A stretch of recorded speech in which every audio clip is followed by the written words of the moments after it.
Strength of character. We left off last time with the story of Joseph, where we were dealing. Before I go further, it's good to see again Pastor Huggins and Myrna is here. We haven't seen them. If I'm missing somebody, it's always a dangerous thing to start saying who you see. Because somebody's going to say, well, I haven't been here. Didn't you see me? We left off in the story of Joseph in the 39th chapter of Genesis there, where he had just had this confrontation, as it was, with the wife. This was read so well, and so it was when, verse 19, so it was when his master heard the words which his wife spoke to him, saying, your servant did to me after this manner, that his anger was aroused. Now it is noted that if he had actually believed that Joseph had done that, he would have been killed. Then Joseph's master took him and put him into the prison, in a place where the king's prisoners were confined, and he was there in prison. But the Lord was with Joseph and showed him mercy, and he gave him favor in the sight of the keeper of the prison. Now, when you're in prison, you want the Lord to be with you, but it doesn't seem like a good place you want to be. And the keeper of the prison committed to Joseph's hand all the prisoners who were in the prison. Whatever they did there, it was his doing. The keeper of the prison did not look into anything that was under Joseph's authority, because the Lord was with him. And whatever he did, the Lord made it to prosper. Well, I don't know if I've told you my story about the little time I did. I can remember it was a Saturday, and I had just started coming back to church. As I recall, I was in a light-colored suit, similar. It was my birthday that day, and I was driving my mom's car with some dead plates on it. But the plates were from Ohio, and I was in Maryland.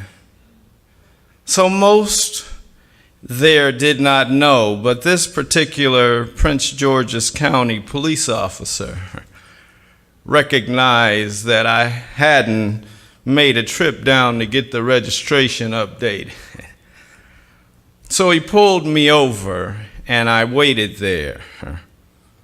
And sometimes in these situations, it's running through your mind, have I done something that the system might pull up on me? Now, I was never in any trouble besides moving violations. When I was young, I moved quickly, both on feet and in the vehicle. And so I can remember that time flying through Tennessee, and down in that area, this guy just came out of the grass in the middle of the median. That's how they used to do it back then. So there wasn't any time, because when it was time in the past, I'd run from you. If I could see you and you couldn't see me, it was on. But at that time, he came out quick, so there wasn't any time. And this is flashing in my mind as I'm sitting there waiting, and he's back there in the car. You know, the car is running. That moment while he's in the car, you're flipping through your memory as they're going through the database. Usually those two align. Something you remember and something they see. That moving violation had never been paid for. It's 4 or 5 years in the past. I lived in Maryland, now that's Tennessee. My license had been renewed and everything was fine, but this day would be a reckoning day. He came to the car and he tapped on the window and he said, can you step outside? And I was like, that's a moving violation. He put me on the car and he said, put your hands on the car. And he slapped a cuff on my hand in front of me. And I looked at him like, that stuff isn't in my record. You don't go down for moving violations. But I do understand that my paint job puts me in a tough position from time to time. And even though I had grown up in a suburban environment, never been involved in anything but parking tickets and moving tickets, he assumed I had stolen the car, put me in the back of his vehicle and took me to the station, hooked me to a rail. I got my suit on now, to have me sit there while they ran through all the information. And then he finally came over to me and said, hey, I'm sorry, I thought you had stolen the car. I'm like, I don't have any priors. What would make you think I'm a thief in my suit? Thought the suit looked nice at the time. And if I was stealing cars, I don't think I would have stole that one. So then finally they bring me before the magistrate. It's a Saturday, and they run through all the information on me, and I'm in a daze, somewhat in a fog. How did I get here? I just come back to the Lord, and now the enemy was making his move upon me. And I finally came to my senses, and they said, is this correct about your address here that we have?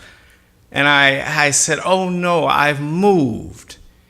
So the magistrate said, well, we're going to make you post bail. It'll be $1,200. I said, for what? He said, would you like it to be $2,400? So they cuffed me, ran a chain around my waist, down to my ankles, cuffed me, put me in the back of a paddy wagon, in my suit.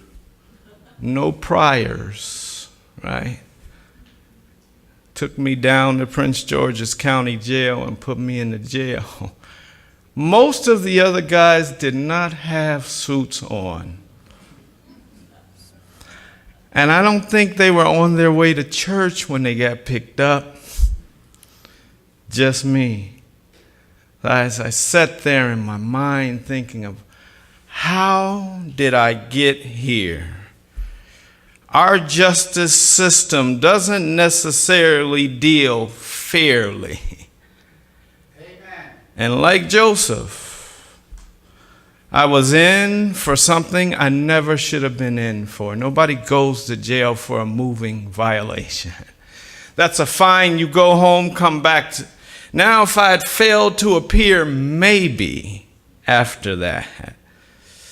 Let's see if things have changed a bit. I eventually got out that day after they posted bail, but when I sat there, I sat for almost 3 hours, and then change of shift came. When change of shift happens, they don't do anything.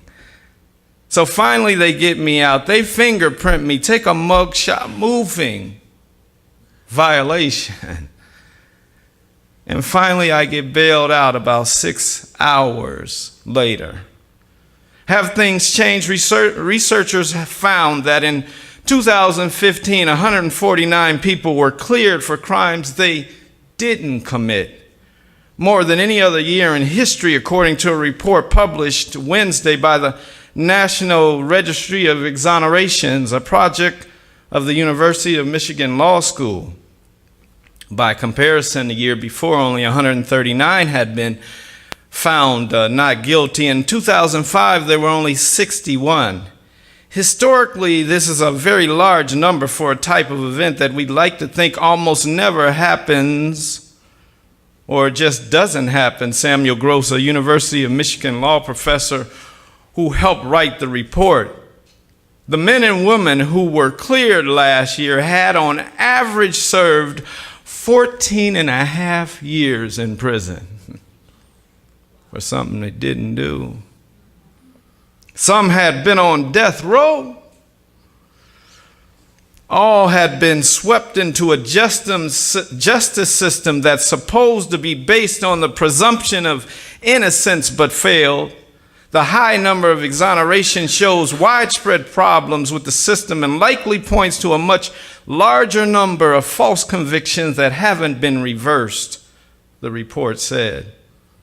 That there is an impetus to all to address the underlying problems that create false convictions is, of course, good news, Gross said, but the other side is equally important, probably more so. When you see this many exoneration, that means there's a steady underlying problem. We know that this happens on a regular basis, for primarily official misconduct was the number one reason. About 40% of the 2015 exonerations involved official misconduct, a record. About 75% of the homicide exonerations involved misconduct. What do they mean by this misconduct? Well, Deborah Milk was accused of conspiring with two men who shot her son in the back of the head to keep from her ex-husband and to cash in on an insurance policy. Milk's conviction was largely built on the testimony of now retired Phoenix police detective Armando Saldate, who said Milk offered favors to him and confessed to the murder, but had no recordings or any information to indicate that case. In multiple other cases, the defense lawyers said judges had tossed out confessions or indictments because Saldate had lied or violated defendants' rights. The U.S. Ninth Court of Appeals agreed with Milk's attorney and she had always maintained her innocence. She spent 26 years in prison, 22 on death row before she was exonerated. Almost 20% of exonerations in 2015 were for convictions based on false confessions, a record. Those cases overwhelmingly were homicides involving defendants who were under 18, intellectually disabled, or both. Bobby Johnson of New Haven was 16 years old with an IQ of 69, just below the threshold of intellectual disability, without a parent or a guardian present when confessed to two detectives that he murdered a 17-year-old Herbert Fields. Johnson received a 38-year sentence in 2007, but in 2015, a new defense attorney argued that Johnson's confessions were coerced and that the detectives had lied, that they had evidence linking him to the murder that would subject him to the death penalty. What would we do if we find ourselves in that kind of situation? Let's pray. Father, today as we take a few minutes in your word, we seek to understand this character of Joseph, who was a character like unto yours. Help us to look deep within our own characters to see if we can develop that kind of trust, that kind of obedience, that we would be willing to trust and obey regardless of the cost. In the name of your Son, Jesus, we pray. Amen. Let's keep in mind that at this point, with going back to Joseph, he had been in Potiphar's house for about 10 years. I guess when he came in, Ivan, I know Ivan is going to school. We talked last week. He's going to school to be a mechanical engineer. He was about your age, young man, when he was picked up and taken into captivity now. But then he spent 10 years there, and as we see that he was elevated because he worked hard. He was faithful to God. He was a solid man. He was thorough. He was trustworthy. But I can imagine in my mind that after he got about 10 years, he might have started planning his future a bit. Maybe he was investing in Potiphar's 401k plan that Potiphar was matching at 6%. Perhaps he was put his money in a Roth IRA, because that's a good place to put it in when you're thinking about your future. Perhaps he'd spent some time when he wasn't working and when he wasn't taking his time with the Lord, perhaps he had thought about maybe some investments on the side. Maybe Joshua, he was thinking about doing some real estate. Maybe he might just buy something to get some passive income like Rich Dad, Poor Dad, huh? Maybe in his mind, his things were all planned out about where he would go in the future, but then he would begin to feel that he knew he was in trouble. Because Potiphar's wife had his eyes on him. In some situations, there's no way of escape. Tell me what his exit plan was. What could he have done? He's staring at it. When God puts us in that position where we're saying, man, I've put in 10 years here. I'm the main guy. I'm in charge. He trusts me with everything. Certainly the Lord's not going to take that away from me now. I've been out here working. I've moved up. I'm a manager over here now. They've talked about what my future is going to be. I've been getting raises and upgraded. Certainly, the Lord is going to stop anything that could happen to me now. Why would he do that to me? Why would he cause me to get in a situation where I lose everything I've worked so hard for? Certainly the Lord wouldn't be a part of that. He couldn't be involved in that. There's got to be a plan B. I just got to think about it. There wasn't one. Because if he had taken Satan's route and decided he was going to sleep with that woman, this story would have ended totally different. Who knows if Joseph would even have survived? God may have intervened and saved him, but at the end of the day, his character or his strength of character caused him to face that adversity, and he wasn't going to change. Even though this was going to cause him to end up in a tough situation. Now all his plans and his efforts showed that they were going to be in grave jeopardy. It's not easy to give up a position of honor and the leader, especially when you believe you deserve it, you work for it. Let's look at this statement. Seeming prosperity of vice, a severe test. This is where many individuals lose it after God has blessed them. Joseph's faithful integrity led to the loss of his reputation and his liberty. Are you willing to do that when you know you weren't wrong? This is the severest test that the virtuous and God-fearing are subjected to. That vice seems to prosper while virtue is trampled in the dust. It's not fair. When you play in the sandbox and somebody takes all the toys, it's not fair.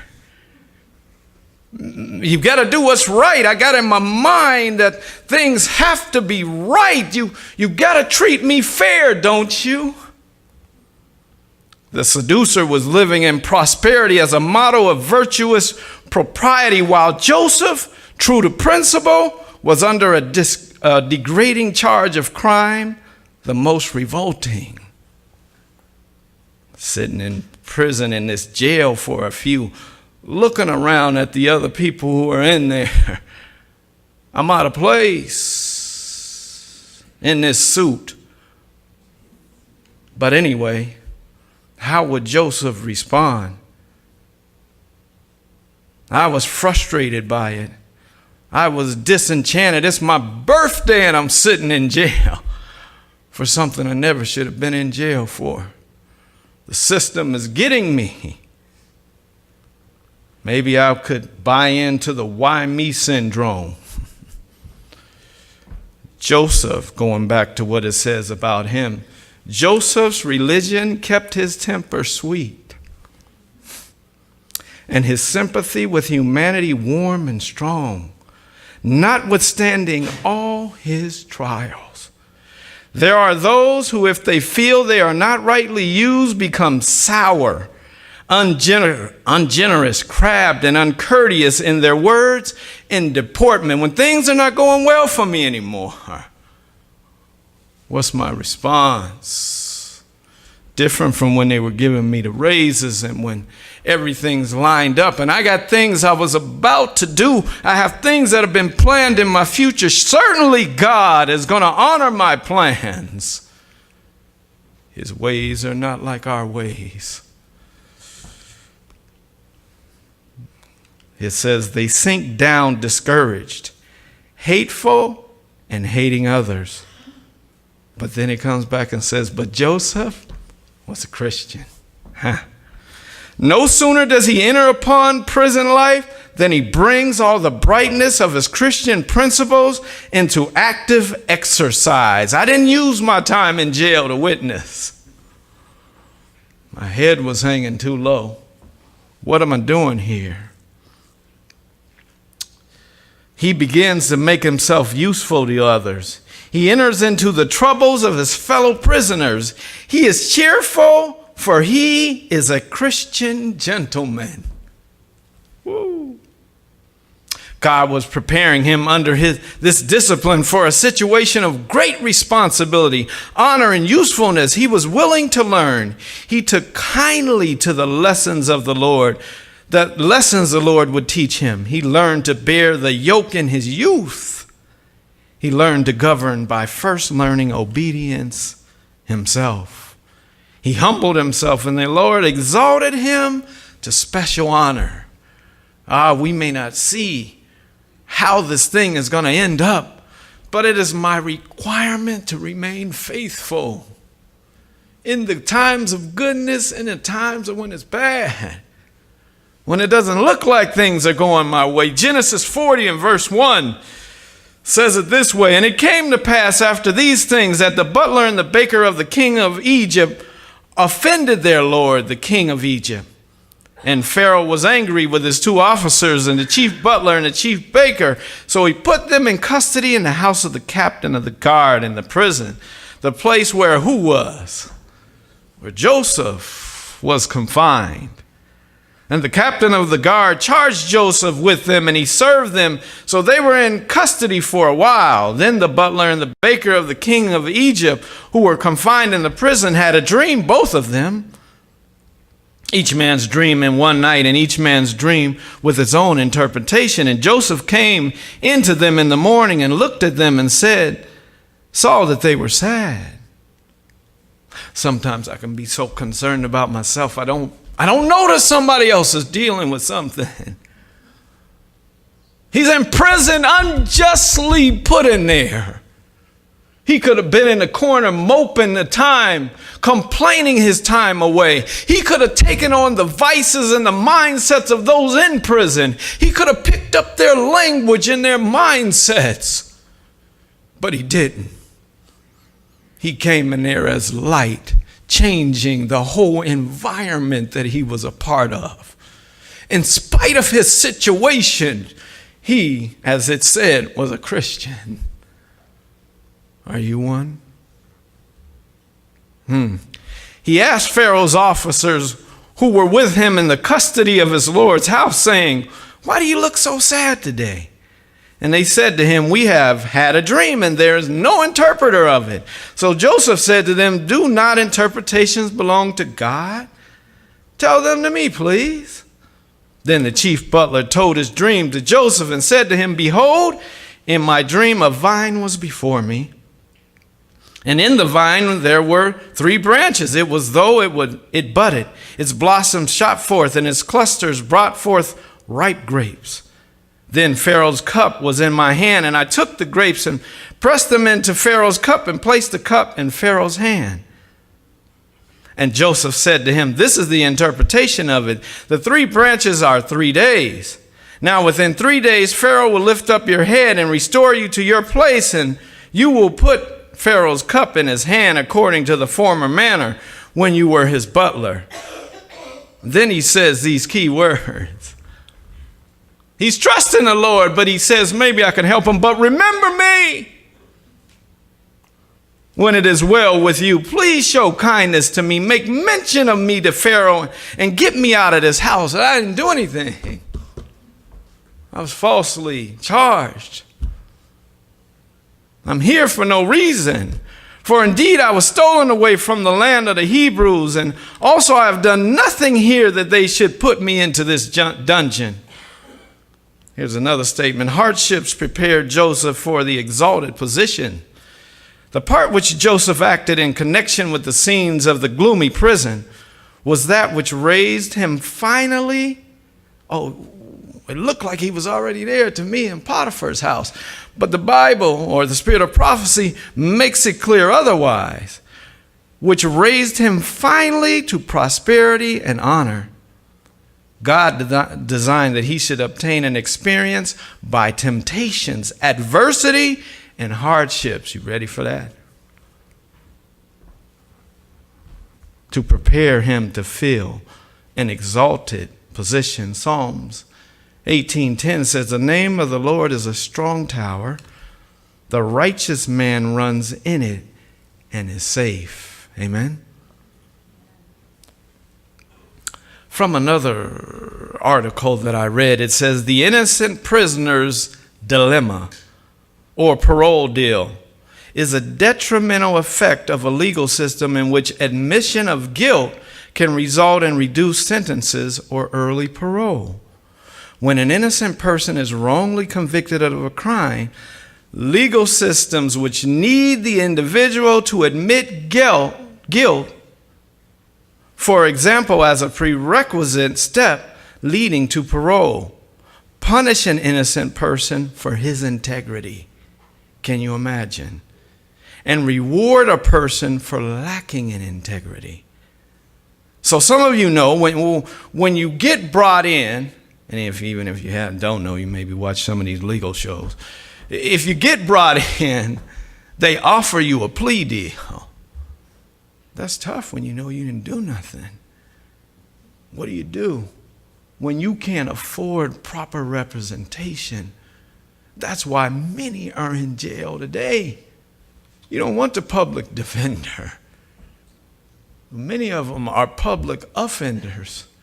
They don't do a good job at what they do. Not all of them. They're not thorough. They're just going to move you through the system. The system is so designed that they have so many cases to deal with. They may just pass one on. They don't realize that's somebody's son. That's somebody's daughter that's getting just pushed into the system for something they never did. Oh, it can be raw. Just one wrong step. Just one place you shouldn't be, and you can end up in the system. And as I said, God forbid you got the paint job. The numbers are against you. You better have good representation at that point. There have been many cases where innocent prisoners were given the choice between freedom in exchange for claiming guilt and remaining in prison and telling the truth. Individuals have died in prison rather than admit to crimes which they did not commit. It has been demonstrated in Britain that prisoners who freely admit their guilt are more likely to reoffend than prisoners who maintain their innocence. Other research has found not as clear a link. United States law professor Daniel Midvale says convicts who go before a parole board maintaining their innocence are caught in a catch-22, which he calls the innocent prisoner's dilemma. A false admission of guilt and remorse by an innocent person at a parole hearing may prevent a later investigation proving their innocence. Back to the Bible, verse 16 in chapter 40.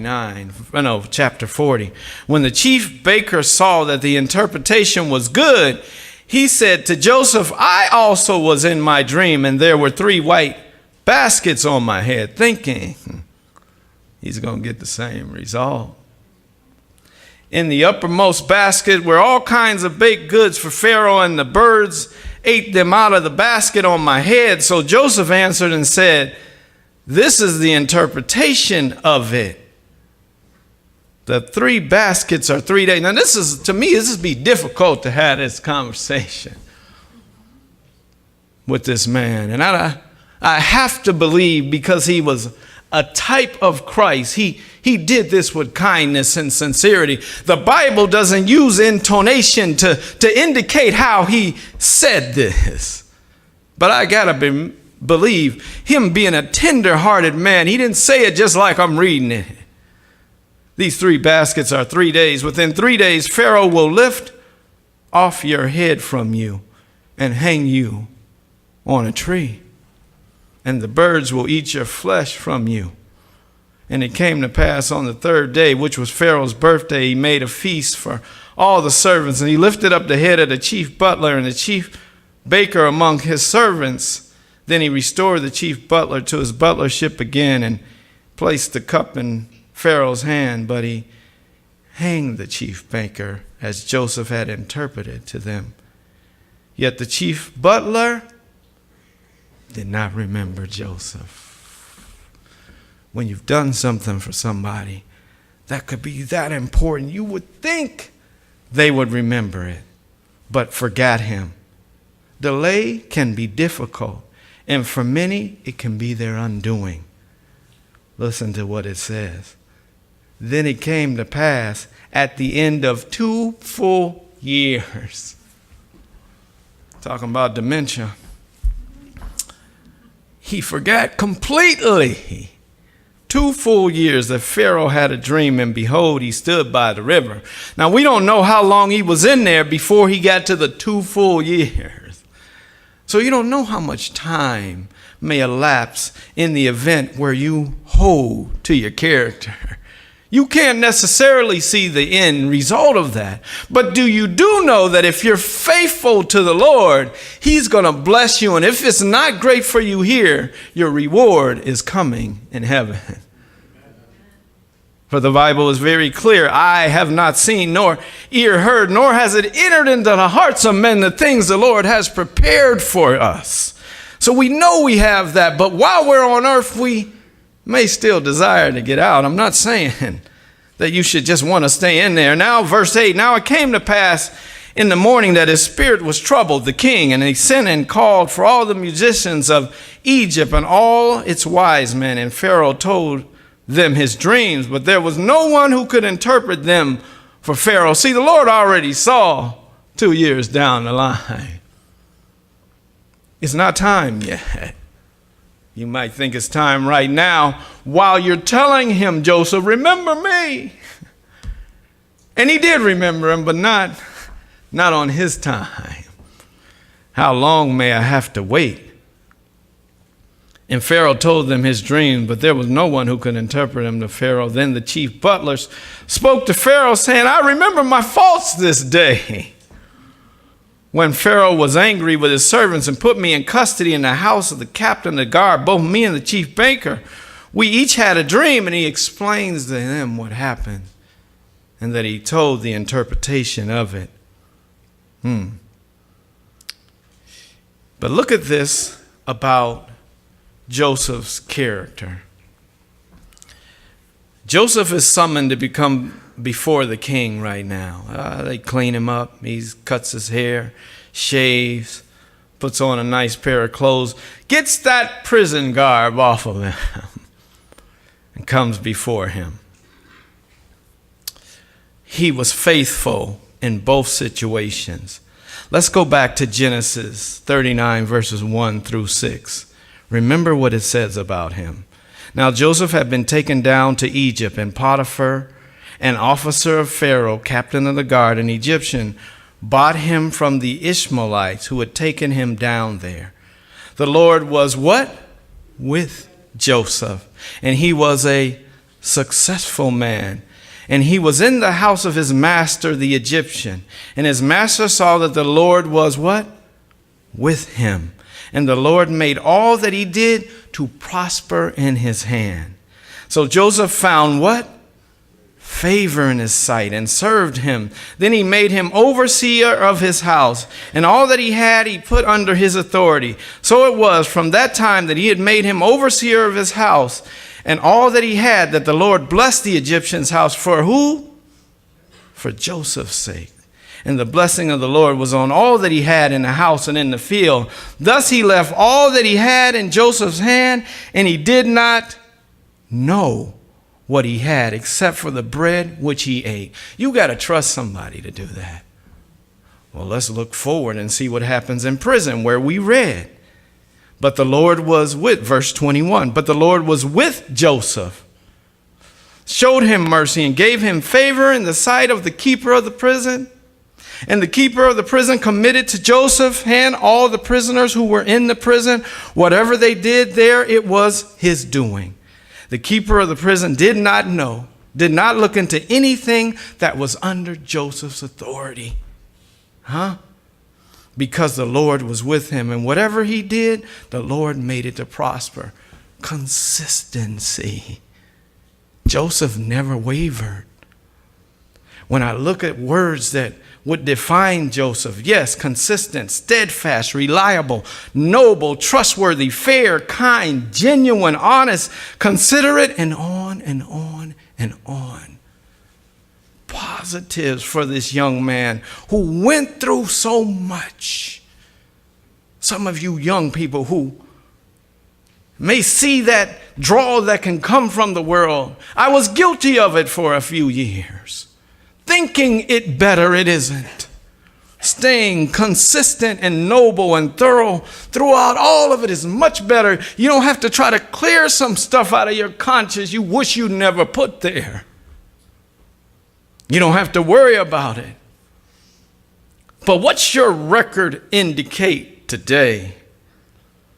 Finally, I got my son a phone because he was gone away to school, and we need to contact him. We had talked about getting him a flip phone, but I had a couple what they call smartphones. That's what they call them. Call a couple of those smartphones around that I just needed to turn on. Being cheap, I gave him a smartphone, but I put some monitoring on it. Both that and my computer. It's almost like an angel's position I end up in. I can see everything the young man is doing. And sometimes I'll send a text, hey man, what you still doing up? It's past 10:30. You should have been in the bed. And they're supposed to take the phones at 10:30. Oh no, I was in. He tells me some kind of little story. I said, well, go to bed, because I'm seeing everything you do. Making a list and checking it twice so I can see his communication of where he's going, what he's doing. And even in his quiet hours, if you think about your quiet hours at home in your bedroom, nobody's around and there's an indelible record that's taken, much like I see his. So he decided when he came home he had enough of this, me watching over him. And he decided he would try to remove the software out of the phone. And like a common tattletale, the software sent me an email and said there's been somebody's tampering with this software that's on this particular phone. You need to get it and reset it. So I said, Jimmy, come here, man, and bring your phone. Had a big smile on his face. And he said, no. I said, yeah, give me that phone. I didn't lock out the settings because I thought you might need to do something in the settings. But once I locked down the settings, you can't do nothing. It's a doorstop. not without me being aware, but this will only happen for a season, because there comes a time where a man or a young lady must stand on their own without mommy or daddy around to intervene. You got to make your own decisions, young or old. You now are facing the decisions of life. Parents are no longer involved. You're writing your own record on the books in heaven, line by line, day by day, situation by situation, decision by decision. Will you be like Joseph? In closing, Psalms 112 says it this way, and the title of it is The Blessings of Godliness. Joseph was a godly man. Verse 1 says it this way, praise ye the Lord, blessed is the man that feareth the Lord, that delighteth greatly in his commandments. His seed shall be mighty upon the earth. The generation of the upright shall be blessed. Wealth and riches shall be in his house, and his righteousness endures forever. Unto the upright there arises light in the darkness. He is gracious and full of compassion and righteous. Surely he shall not be moved forever. The righteousness shall be an everlasting remembrance. A saying of him or her, everlasting. Here's a statement in the middle of this. As the glow of the descending sun lights up the mountain peaks long after the sun itself has sunk behind the hills, so the works of the pure, the holy, and the good shed light upon the world long after the actors themselves have passed away. What do you want your record to be? Their works, their words, their example will forever live. The righteous shall be an everlasting remembrance. And the last three texts say it this way. He shall not be afraid of evil doings. His heart is fixed, trusting in the Lord. His heart is established. He shall not be afraid until he see his desire upon his enemies. You can prepare to play the song for me in closing. He hath dispersed. He hath given to the poor. His righteousness endures forever. His horn shall be exalted with honor. Joseph was a godly man. We should follow his example. His heart was committed to the Lord. If we can listen to the song.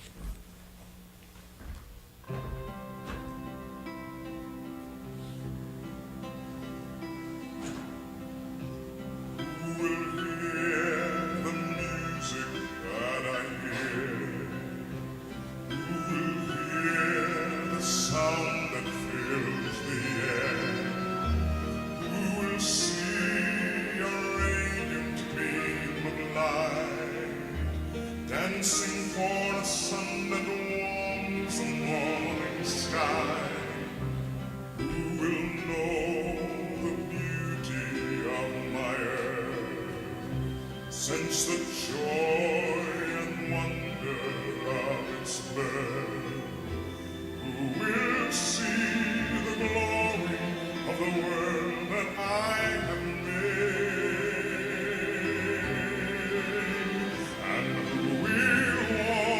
Beside me in the garden, in the coolness of the day.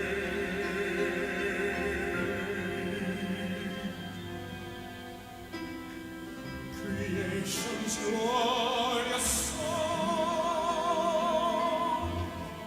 that comes from my heart, exudes strains of love.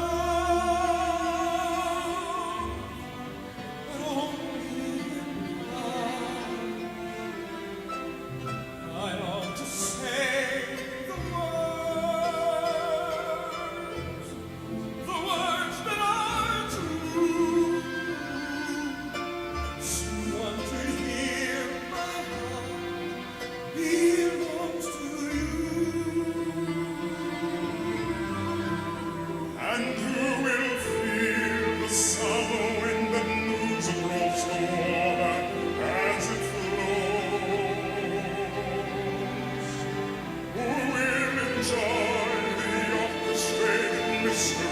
that soars within my soul. Who will hear the glory of the music that I hear? I will create man to be in my own image. Form him from the dust of earth and breathe into him my own breath of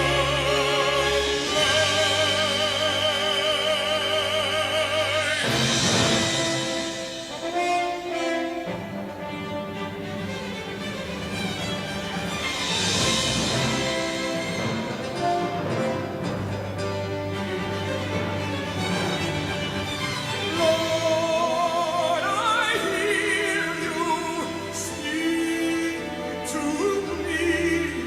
How lovely are your words. How beautiful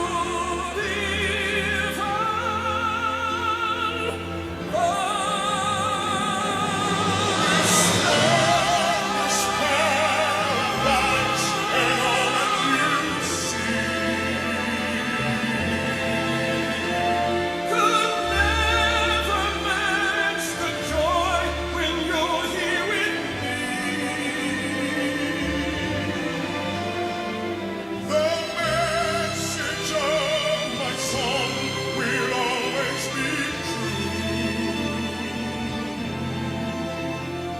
Mi corazón, my heart belongs to you. You will enjoy the orchestrated mystery that soars within my soul. And we can feel the summer wind and moves across the water as it flows. This wondrous paradise and all that you see that comes from my heart could never match the joy when you're here with me. The message of my song will always be true. The words that are true. Because my heart belongs to you.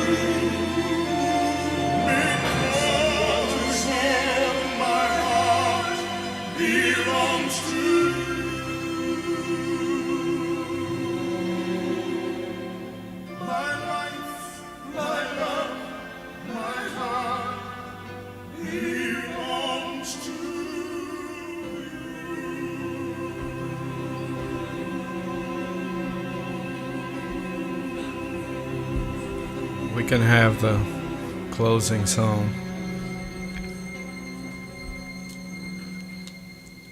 Pray your heart belongs to him as well.